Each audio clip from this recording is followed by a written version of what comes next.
Welcome to my channel. ಎಲ್ಲರೂ ಹೇಗಿದ್ದೀರಾ? ಎಲ್ಲರೂ ಚೆನ್ನಾಗಿದ್ದೀರಾ ಅಂದ್ಕೊಳ್ತೀನಿ. ಇದು ಹಬ್ಬದ ದಿನ, ಶಿವರಾತ್ರಿ ಹಬ್ಬದ ದಿನ ಬೆಟ್ಟಕ್ಕೆ ಹೋಗಿದ್ವಿ. ಇಲ್ಲಿ ನಮ್ಮೂರ ಹತ್ರ ಒಂದು ನಿಯರ್ ಮಾಲಂಬಿ ಅಂತ ಇದೆ, ಅಲ್ಲಿ ಮಾಲಂಬಿ ಬೆಟ್ಟ ಅಂತ ಹೇಳ್ತಾರೆ. ಮೇಲೆ ಫುಲ್ ಬೆಟ್ಟದ ಮೇಲೆ ದೇವರಿದೆ. ಬೆಟ್ಟ ಅಂತ ಹೇಳಿದ್ರೆ ಸ್ಟೆಪ್ಸ್ ಇಲ್ಲ, ಬೆಟ್ಟದಪುರ ಬೆಟ್ಟದಲ್ಲಾದರೆ ಸ್ಟೆಪ್ಸ್ ಇದೆ, ಇದ್ರಲ್ಲಿ ಸ್ಟೆಪ್ಸ್ ಇಲ್ಲ. ಫುಲ್ಲು ಕಾಡು ಥರ ಕಾಫಿ ತೋಟ, ಇದು ಕಾಡು ಥರ ಅದ್ರೊಳಗಡೆ ಕಾಫಿ ತೋಟನ ಮಾಡ್ಕೊಂಡಿದ್ದಾರೆ. ನಿಜವಾಗ್ಲೂ ಹೆಂಗೆ ಕಾಫಿ ಎಲ್ಲ ಕುಯ್ತಾರೆ ಗೊತ್ತಿಲ್ಲ. ಅಷ್ಟರಲ್ಲಿ ಎಷ್ಟು ಅಪ್ಪಿದೆ ಅಂತ ಹೇಳಿದ್ರೆ ಯಬ್ಬೋ, ಮಧ್ಯದಲ್ಲಿ ಸದ್ಯಕ್ಕೆ ಮಜ್ಜಿಗೆ ಎಲ್ಲ ಕೊಡ್ತಿದ್ರು. ಸ್ಟಾರ್ಟಿಂಗ್ಗೆ ನಾವು ಸ್ವಲ್ಪ ದೂರ ನಡೆದಾಗ್ಲೇ ಐಸ್ ಕ್ರೀಮ್ ಎಲ್ಲ ತಿನ್ಕೊಂಡು ಹೋದ್ವಿ. ಫೈನಲಿ ಅರ್ಧದಲ್ಲಂತೂ ಹೆಂಗೆ ಫೀಲ್ ಆಯಿತು ಅಂತ ಇಲ್ಲಿಂದ ಇಳ್ದೋಗ್ಬಿಡೋಣ ಅಂತ ಅನ್ನಿಸ್ತಿತ್ತು. ಮತ್ತೆ ಇಷ್ಟೇ ಬಂದಿದ್ದೀವಿ, ಇನ್ನೊಂದು ಅರ್ಧ ಅಲ್ವಾ ಹತ್ತೋಗ್ಬಿಡೋಣ ಅಂತ ಹೇಳ್ಬಿಟ್ಟು. ಇದು ಮದುವೆ ಆದಾಗಿಂದ ನಾನು ಇದು ಫಸ್ಟ್ ಟೈಮ್ ಹೋಗಿರೋದು. ತೋಷನ್ನ ಏನಂತ ಹೇಳಿದರೆ ಬೆಟ್ಟಕ್ಕೆ ಫುಲ್ ಮಾಮೂಲಿ ವೆಹಿಕಲ್ಸ್ ಹೋಗುವಂತಹ ದಾರಿ ಇದೆಯಂತೆ. ಸೊ ಹಾಗಾಗಿ ಅದನ್ನು ಅವನ್ನ ಕರ್ಕೊಬಂದರು. ಬಟ್ ಅಲ್ಲಿ ಪೊಲೀಸ್ನವ್ರು ಬಿಡಲಿಲ್ಲ. ಅವನು ಎತ್ಕೊಂಡು ಹತ್ತೋ ಥರ ಆಯಿತು. ನಾನು ಒಬ್ಬಳೇ ಹತ್ತುತ್ತಿದ್ದೆ, ಅಷ್ಟು ಕಷ್ಟ ಆಗ್ತಿತ್ತು. ಇನ್ನು ಪಾಪು ಎತ್ಕೊಂಡು ಹೆಂಗೆ ಹತ್ತಿದ್ರು ಅವ್ರಂತೂ ನನಗೆ ಗೊತ್ತಿಲ್ಲ. ಅವ್ರಿಗೆ ಬಂದು ಅಭ್ಯಾಸ ಆಗಿದೆಯಲ್ವ, ನಾನು ಫಸ್ಟ್ ಟೈಮು ಅದಕ್ಕೋಸ್ಕರ ಹತ್ತಿದ್ರು ಅನಿಸುತ್ತೆ. ಇದು ಮೇಲಿಂದ ವ್ಯೂ ತೋರಿಸ್ತಾ ಇದ್ದೀನಿ. ಮತ್ತು ಅಲ್ಲಿ ಪೂಜೆನ ಮಾಡಿಕೊಂಡು ಪ್ರಸಾದನ ಕೊಟ್ಟರು. ಪಲಾವು, ಕೇಸರಿಬಾತ್ ಮತ್ತು ಮೊಸರನ್ನ ಕೊಟ್ಟರು. ಇದು ಇಳಿವಾಗ ಹತ್ತುವಾಗ ಒಂಥರ ಸಂಕಟ, ಆದರೆ ಇಳಿವಾಗ ಇನ್ನೊಂದು ಥರ ಸಂಕಟ. ಇದು ಸ್ವಲ್ಪ ದೂರ ಹಂಗೆ ರೋಡ್ ಥರ ಇದೆ, ನಡ್ಕೊಂಡು ಹೋಗ್ಬೋದು. ಇಳಿವಾಗ ಹೆಂಗೆ ಅಂತ ಹೇಳಿದ್ರೆ ಸ್ವಲ್ಪ ಮಿಸ್ ಆದರೂ ಜಾರು ಬಿದ್ದೋಗ್ಬಿಡ್ತೀವಿ. ಹಂಗೆ ಮೆಲ್ಲೆ ಮೆಲ್ಲೆ ಇಳಿಬೇಕು. ಆಚೆ ಈಚೆ ಇಟ್ಕೊತೀವಿ ಅಂದರೆ ಮುಳ್ಳಿನ ಗಿಡಗಳು ಇಟ್ಕೊಂಡು ಇಳಿಯೋಕ್ಕಾಗಲ್ಲ, ಆ ಥರ ಫೀಲ್ ಆಗಿಬಿಡ್ತು. ಆದರೆ ಏನೋ ಒಂಥರ ಎಕ್ಸ್ಪೀರಿಯೆನ್ಸ್ ಚೆನ್ನಾಗಿತ್ತು.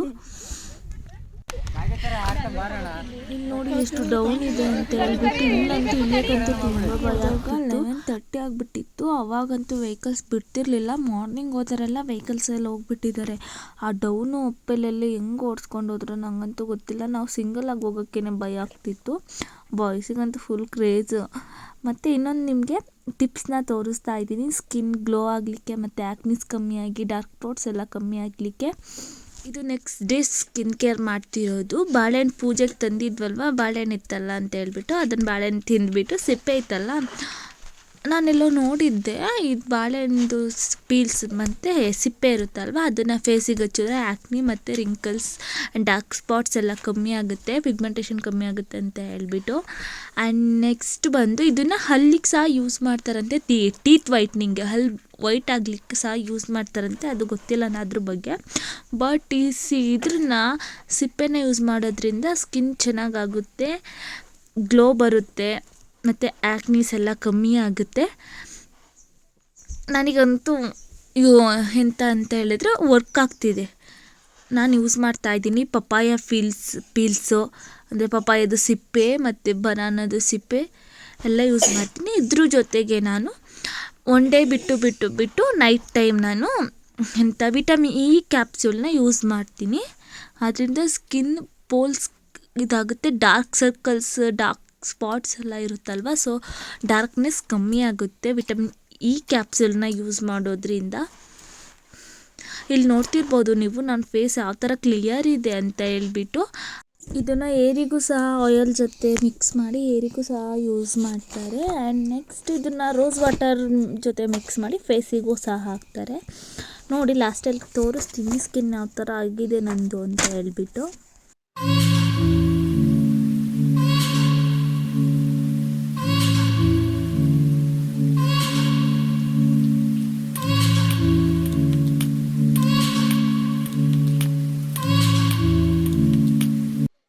ಪಾಪು ಹುಟ್ಟಿದಾಗ ಸರಿಯಾಗಿ ನಿದ್ದೆ ಇಲ್ಲದೆ ನನ್ನ ಕಣ್ಣು ಸುತ್ತ ಎಲ್ಲ ಡಾರ್ಕ್ನೆಸ್ ಬಂದಿತ್ತು, ಡಾರ್ಕ್ ಸರ್ಕಲ್ಸ್ ಆಗಿತ್ತು.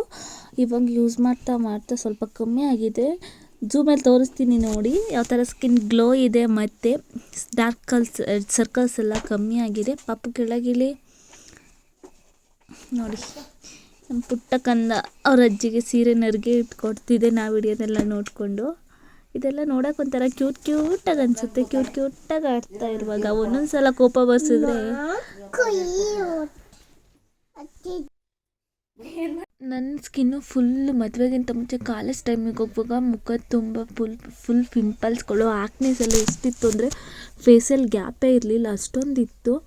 ಆನ್ ಟೈಮ್ ಅಕ್ಕನ ಜೊತೆ ಹಾಸ್ಪಿಟಲ್ ಹೋದಾಗ ಸೊ ಅವ್ರೇನೋ ತೋರ್ಸೋಕ್ಕೆ ಅಂತ ಹೋದ್ರೆ ಅವಾಗ ನಾನು ಹೋಗಿದ್ದೆ. ಅವಾಗ ಡಾಕ್ಟ್ರು ನೋಡ್ಬಿಟ್ಟು ಏನಮ್ಮ ಸ್ಕಿನ್ ಈ ಥರ ಆಗಿದೆ ಅಂತ ಹೇಳ್ಬಿಟ್ಟು ಅವರೇ, ನಾನಿನ್ನು ಫೇಸ್ ತೋರಿಸ್ಬೇಕು ಅಂತಲೂ ಹೋಗಿರಲಿಲ್ಲ. ಇವಾಗೆಲ್ಲ ಕಾಮನ್ ಅಲ್ವ, ಪಿಂಪಲ್ಸ್ ಆಗುತ್ತೆ ಹೋಗುತ್ತೆ, ಅದಕ್ಕೆಲ್ಲ ಯಾರು ಕೇರ್ ಮಾಡೋದು ಅನ್ನೋ ಥರ ಇದ್ದೆ. ಆವಾಗ ಡಾಕ್ಟರೇ ನೋಡಿಬಿಟ್ಟು ಆ ಜೆಲ್ನ ರೆಫರ್ ಮಾಡಿದ್ರು. ಆ ಜೆಲ್ ಹಾಕಿದ ತಕ್ಷಣ ನನಗೆ ಸ್ಕಿನ್ ಫುಲ್ ಕ್ಲಿಯರಾಗಿ ಆ್ಯಕ್ನೆಸ್ ಎಲ್ಲ ಕಮ್ಮಿಯಾಗಿ ಪಿಂಪಲ್ಸ್ ಎಲ್ಲ ಕಮ್ಮಿ ಆಯಿತು. ಇವಾಗ ಪಿಂಪಲ್ಸ್ ಆದರೆ ಮಂತ್ಲಿ ಸೈಕಲ್ ಇದ್ದಾಗಷ್ಟೇ ಪಿಂಪಲ್ಸ್ ಆಗುತ್ತೆ, ಇನ್ನು ಪಿಂಪಲ್ಸೇ ಆಗೋಲ್ಲ. ಎಲ್ಲ ಹೇಳ್ತಾರೆ ಅಂದ್ಬಿಟ್ಟು ನಾನು ಈ ಕ್ರೀಮ್ನ ನಿಮಗೆ ರೆಫರ್ ಮಾಡಲ್ಲ, ಬಿಕಾಸ್ ಒಬ್ಬೊಬ್ಬರು ಸ್ಕಿನ್ ಒಂದೊಂದು ಥರ ಇರುತ್ತೆ. ಸೊ ಹಾಗಾಗಿ ರೆಫರ್ ಮಾಡಲ್ಲ ನಾನು. ನೀವು ಡಾಕ್ಟರ್ ಹತ್ರನೇ ಹೋಗಿ ಕೇಳಿಬಿಟ್ಟು ಅವರೇ ಸಜೆಸ್ಟ್ ಮಾಡ್ತಾರೆ ಯಾವ ಕ್ರೀಮ್ ಬೇಕು ಅಂತ ನಿಮಗೆ ರೆಫರ್ ಮಾಡ್ತಾರೆ, ಅದನ್ನು ಹಾಕ್ಕೊಳ್ಳಿ. ಬಟ್ ನ್ಯಾಚುರಲ್ಲಾಗಿ ಮನೆಯಲ್ಲೇ ಹೋಮ್ಮೇಡ್ ಸ್ಕಿನ್ ಕೇರ್ಗಳೆಲ್ಲ ಬೇಕಾದರೆ ನೀವು ಮಾಡ್ಬೋದು. ನಾನಂತೂ ಯಾವುದೇ ಕ್ರೀಮ್ಸ್ಗಳು ಅಪ್ಲೈ ಮಾಡಲ್ಲ. ಇಲ್ಲಾದರೂ ಫಂಕ್ಷನ್ಸ್ ಇದ್ದರೆ ಮಾತ್ರ ಫೇಸೆಲ್ಲ ಇದು ಮಾಡ್ಕೊಂಡು ಕ್ರೀಮೆಲ್ಲ ಹಾಕಿ ರೆಡಿಯಾಗಿ ಹೋಗೋದಷ್ಟೇ. ಮನೆ ಹತ್ರ ಐತೆ ಅಂದರೆ ಮುಖ ತೊಳೆಯೋದಷ್ಟೇ. ಒಂದೊಂದು ಸಲ ಮಾಯ್ಶ್ಚರೈಸ್ನ ಅಪ್ಲೈ ಮಾಡ್ತೀನಿ, ಒಂದೊಂದು ಸಲ ಪಾಪದು ಲೋಷನ್ನ ಅಪ್ಲೈ ಮಾಡ್ಕೊತೀನಿ. ನನಗೆ ಅಂತಲೇ ಯಾವುದು ಕ್ರೀಮ್ನ ನಾನು ಯೂಸ್ ಮಾಡಲ್ಲ. ಬಗ್ಗೆ ಹೇಳ್ತೀನಿ. ನನ್ನ ಸ್ಕಿನ್ ಬೇಕಾದ್ರೆ ಡೀಪಾಗಿ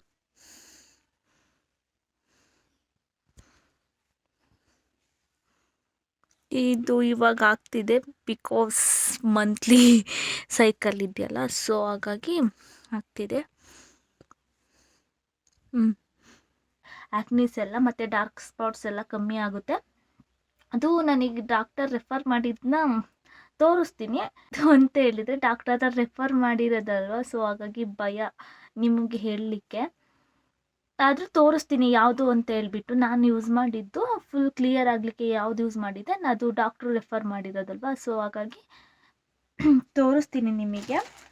ಒಂದು ನಿಮಿಷ, ಬೆಳ್ಳಕ್ಕೆ ಜಾಸ್ತಿ ಆಗಿದೆ, ಕಾಣಿಸ್ತಿದೆಯಾ? ಹಾಂ, ಒಂದು ಖಾಲಿ ಆಗಿದೆ. ಈಗ ಅಂತ ಹೇಳಿದರೆ ಸುಮ್ಮನೆ ಒಂದು ಪಿಂಪಲ್ ಆಗುತ್ತಲ್ವ, ಅಲ್ಲಿಗೆ ಅಷ್ಟೇ ಯೂಸ್ ಮಾಡ್ತೀನಿ. ಆ ಟೈಮಲ್ಲಿ ಸ್ವಲ್ಪ ಹಾಕಿಬಿಟ್ಟು ಜೆಲ್ ಥರ ಬರುತ್ತೆ, ತುಂಬ ಖಾಲಿಯಾಗಿಬಿಟ್ಟಿದೆ. ಹಾಂ ನೋಡಿ, ಈ ಫಾರ್ಮಲ್ಲಿ ಇರುತ್ತೆ, ಜೆಲ್ ಫಾರ್ಮಲ್ಲಿ ಹಿಂಗೆ ಹಾಕಿಬಿಟ್ರೆ ಸಾಕು.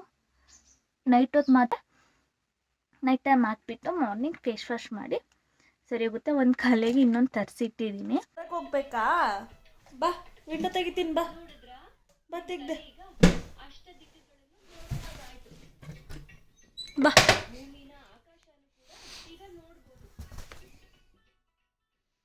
ಇದ್ರದ್ದು ಬೇರೆ ಸಪ್ರೇಟ್ ವಿಡಿಯೋನ ಅಪ್ಲೋಡ್ ಮಾಡಿದ್ದೀನಿ ನೋಡಿ. ಮನೆಯಲ್ಲೇ ವ್ಯಾಕ್ಸ್ ಮಾಡ್ಕೊಳ್ಳೋದು, ವ್ಯಾಕ್ಸ್ನ ಪ್ರಿಪೇರ್ ಮಾಡಿ ಮನೆಯಲ್ಲೇ ವ್ಯಾಕ್ಸ್ ಮಾಡ್ಕೊಳ್ಳೋದು ಹೇಗೆ ಅಂತ ಸಪ್ರೇಟ್ ವಿಡಿಯೋ ಮಾಡಾಕಿದ್ದೀನಿ. ಇದ್ರಲ್ಲಿ ಜಸ್ಟ್ ಹಂಗೆ ಸ್ವಲ್ಪ ಕ್ಲಿಪ್ಪಿಂಗ್ಸ್ ಅಷ್ಟೇ ಆ್ಯಡ್ ಮಾಡಿದ್ದೀನಿ, ಯಾವ ಥರ ಮಾಡಿಕೊಂಡೆ ಅಂತ ಹೇಳ್ಬಿಟ್ಟು.